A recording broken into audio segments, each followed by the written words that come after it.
Bună, dragii mei! Bine ați venit la Miha în bucătărie! Astăzi vreau să vă fac o excepțională prăjitură albă, așa se cheamă. Și urmăriți-mă de la început până la sfârșit pentru ingrediente, pentru modul corect de preparare a acestei minunate prăjituri. Scrieți în comentarii de unde mă urmăriți. Eu vă pup cu mare drag oriunde v-ați afla și oricum v-ar chema. Pentru început am nevoie de 2 ouă la temperatura camerei, peste care voi pune un praf de sare. Urmăriți video să vedeți minunea și despre ce este vorba. Așa că pornim la treabă. O să adaug peste aceste 2 ouă un praf de sare și un zahăr vanilat și 30 de ml de ulei. Voi bate cu mixerul foarte bine aceste ouă cu uleiul.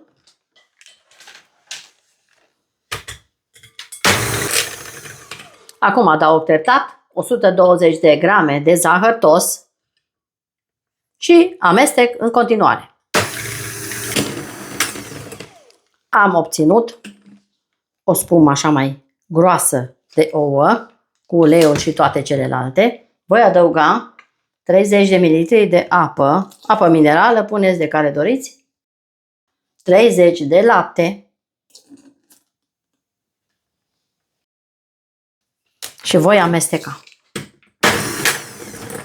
Am terminat de amestecat compoziția cu ouă.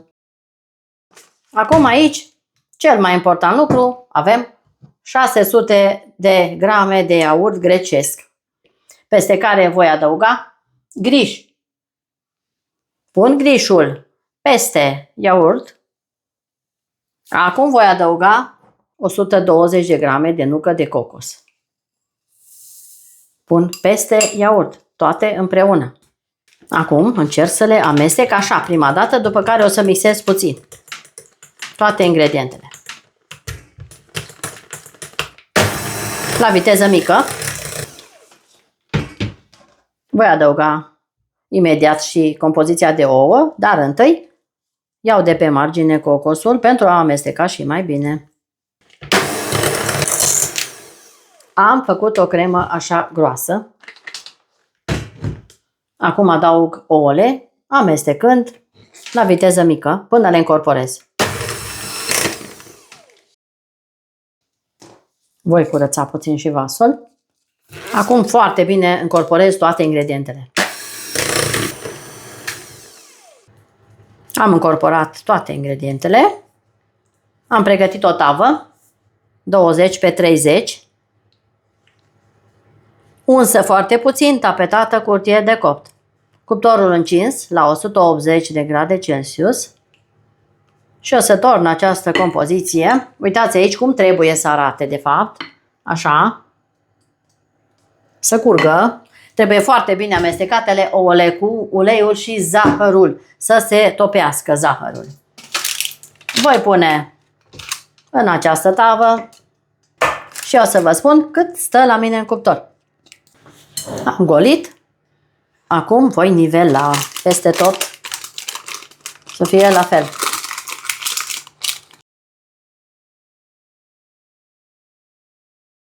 Abonați-vă, dați un like acestui canal dacă vă plac rețetele mele. Este gratuit. Abonați-vă pe rețete culinare cu Miha.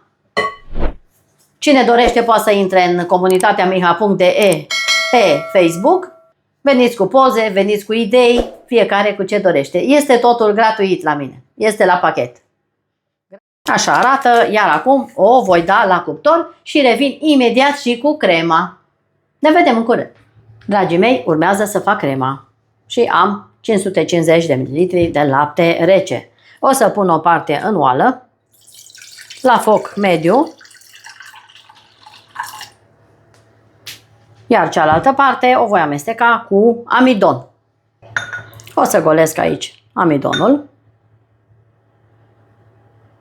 Sunt 2 linguri mari cu vârf. O să vă scriu exact cât pun eu. Am pus amidonul. Zahărul îl voi pune în oală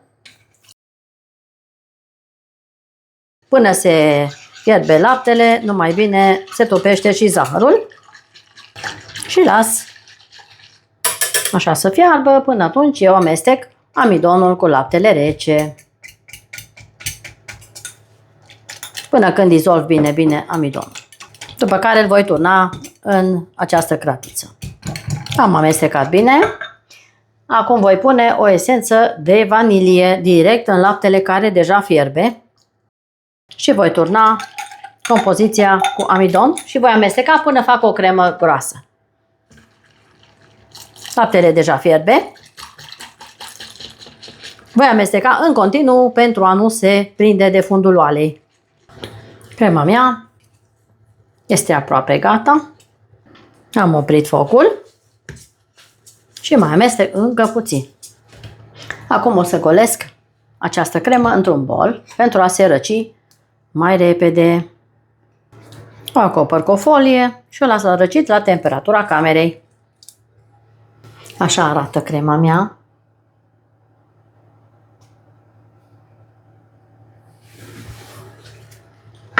Pentru a nu face crustă, direct pe suprafață. Așa. Și urmează a doua cremă. Nu suntem gata. Pentru a doua cremă avem nevoie de 550 de grame de compot de ananas, cu tot cu zeamă. Deci o conservă din aceea de 550 de grame. Acum cu un blender fac piure subțire acest ananas cu tot cu zeama din conservă. Am bătut așa un piure foarte subțire. O să dau drumul la foc, la temperatură mică. Și între timp pun zahărul aici peste ananas. O să vă scriu exact cât pun eu. O să pun un praf de sare.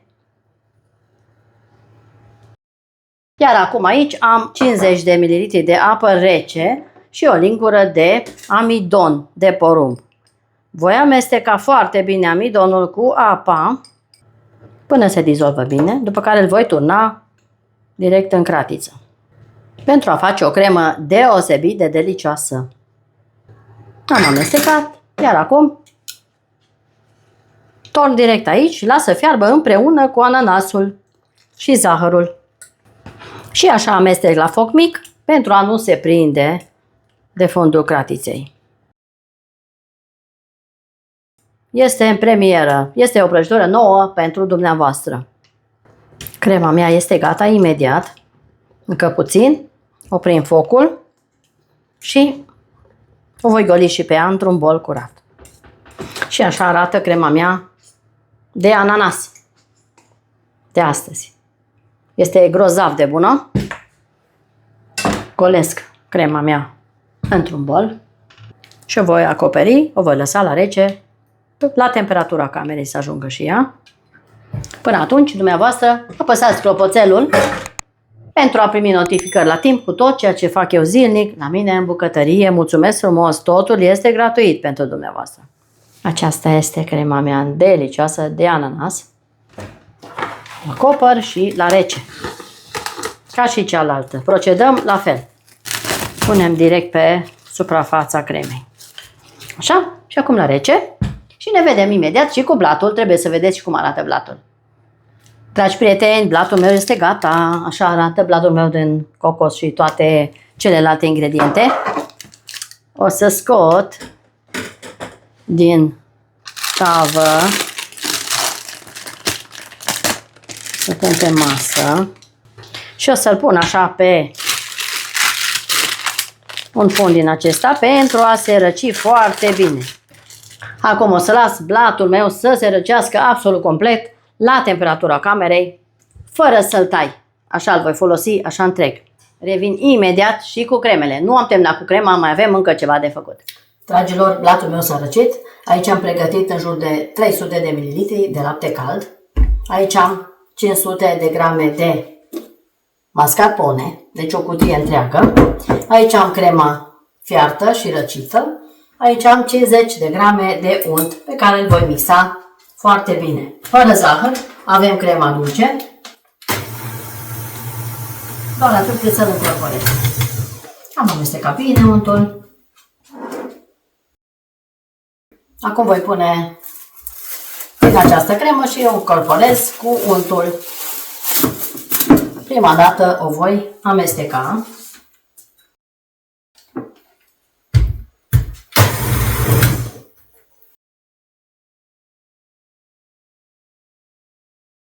Acum voi pune crema peste unt și voi incorpora foarte bine.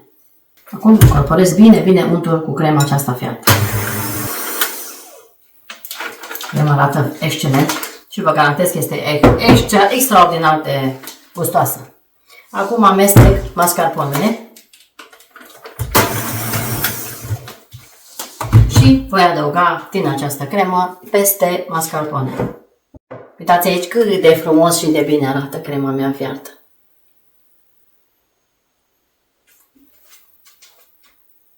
Și atât de bună de la gustul acela de vanilie. Și este o cremă simplă și foarte veche. O cremă naturală. Pe vremuri așa se făcea. Amestec finuț. Am pus toată crema, iar acum foarte bine amestec. Și așa arată crema mea albă, pentru prăjitura albă. Să vă arăt cum trebuie să fie consistența. Așa arată crema mea.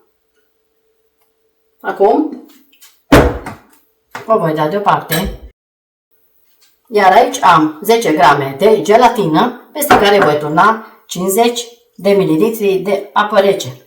Și o voi lăsa câteva minute la hidratat. Între timp voi însiropa acest blat de griș. Așa o las deoparte să se hidrateze. În jur de 9 minute, 10 minute, cam așa. Acum o să iau acest blat și o să îl însiropez. Eu am pus așa un model. Acum voi însiropa cu lapte cald tot blatul. Dar prima dată îl voi înțepa. O să-l înțep cu marginea aceasta ascuțită. După care voi băga lapte în interior. Trebuie să absoarbă lapte. Un laptele care trebuie să fie cald. Și așa însiropez pe toată suprafața, peste tot, până se înmoaie, trebuie să absoarbă lapte. Și apoi pune până termin laptele de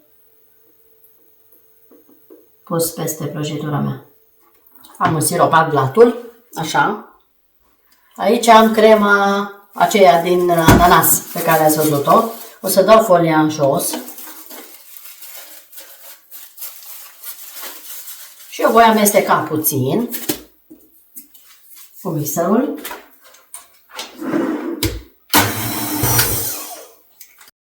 Am amestecat bine.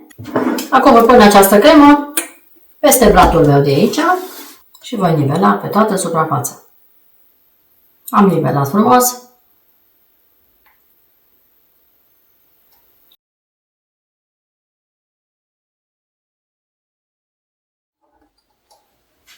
Așa arată primul strat de cremă. Aici am crema cealaltă. Aici foarte puțin lapte călduț, unde voi amesteca gelatina hidratat. Voi pune în celălalt bol, amestec doar puțin până se omogenizează, pe care o torn aici. Voi turna peste brânză, iar acum voi incorpora foarte bine gelatina în această brânză. Și o voi da la frigider pentru 10-15 minute. Acum merge la rece și revin imediat și cu restul rețetei. Dragilor, a stat la frigider pentru circa 20 de minute, jumătate de oră. Acum voi pune crema peste, pun toată, deasupra de această cremă din ananas. Am nivelat foarte bine până sus. Așa arată a doua cremă, deci. Acum așez nucă de cocos peste toată suprafața. Am așezat cocosul și acum la rece. Ne vedem în curând. Rămâneți aproape. Dragii mei, prăjitura mea a stat la frigider peste noapte. Nu vă rămâne decât să încercați rețeta mea de prăjitură albă. Vă arăt cum arată.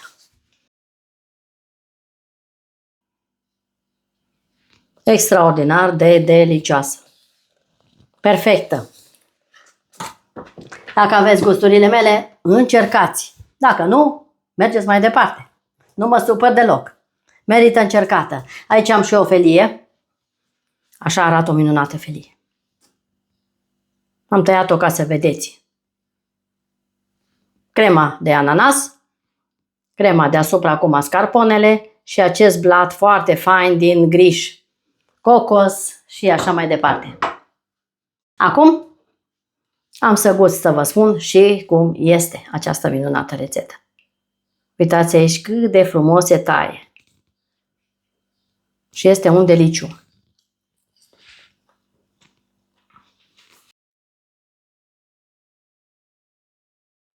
Delicios. Am lăsat o noapte la frigider pentru a se așeza foarte bine aceste două creme între ele. Dacă vă plac rețetele mele, abonați-vă Rețete Culinare cu Miha pe YouTube pentru a fi la curent cu tot ceea ce eu gătesc la mine în bucătărie. Dacă v-a plăcut rețeta mea, scrieți un mesaj, scrieți dacă ați făcut-o, scrieți dacă o cunoașteți și până data viitoare vă doresc toate cele bune. La revedere!